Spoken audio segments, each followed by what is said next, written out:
জাতীয় সংসদ নির্বাচনকে সামনে রেখে মনোনয়নপত্র সংগ্রহ ও জমা দিচ্ছেন প্রার্থীরা। খুলনা জেলা প্রশাসক ও রিটার্নিং কর্মকর্তার কার্যালয়ে আছেন বিভাগীয় প্রতিনিধি মোহাম্মদ অসীম। বিস্তারিত জানতে সরাসরি যুক্ত হচ্ছে তার সাথে।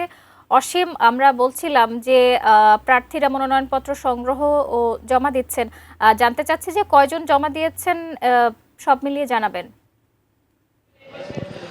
শাকিলা, ধন্যবাদ আপনাকে। শাকিলা, আপনাকে বলে রাখি যে খুলনার যে 6টি সংসদীয় আসন রয়েছে, এই 6টি সংসদীয় আসনে এখন পর্যন্ত 42 জন মনোনয়নপত্র সংগ্রহ করেছেন। তবে এখনও পর্যন্ত কেউ মনোনয়নপত্র জমা বা দাখিল করেনি। এর মধ্যে সবথেকে বেশি আলোচনায় সেটি হচ্ছে খুলনা 3 আসনে 12 জন প্রার্থী তাদের মনোনয়ন সংগ্রহ করেছেন। আপনি জানেন যে খুলনার যে 3 আসন, এটি মূলত শিল্প অঞ্চল হিসেবে খ্যাত। খুলনার দৌলতপুর এবং খালিশপুর নিয়ে এই আসনটি গঠিত।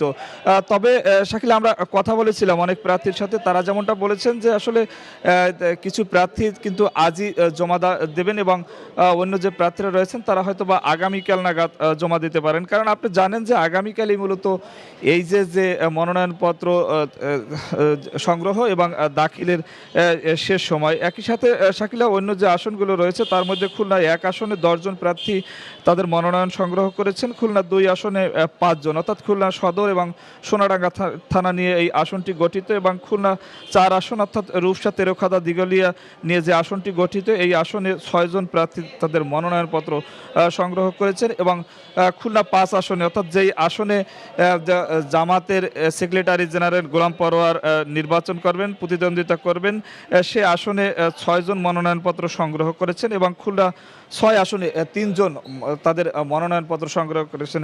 শাকিলা, একটি বিষয় আপনাকে জানিয়ে রাখি, আসলে এই যে আসনগুলো রয়েছেন সব আসনেই কিন্তু আমরা দেখেছি যে বিএনপির বিদ্রোহী প্রার্থীরা রয়েছেন, এবং বিএনপির অনেক প্রার্থী তারা স্বতন্ত্র হিসাবে নির্বাচিত করবেন বলে মনোনয়নপত্র সংগ্রহ করেছেন। আসলে সব মিলিয়ে বলা চলে শাকিলা, এখন মনোনয়নপত্র সংগ্রহ এবং জমাদান কার্যক্রম চলছে।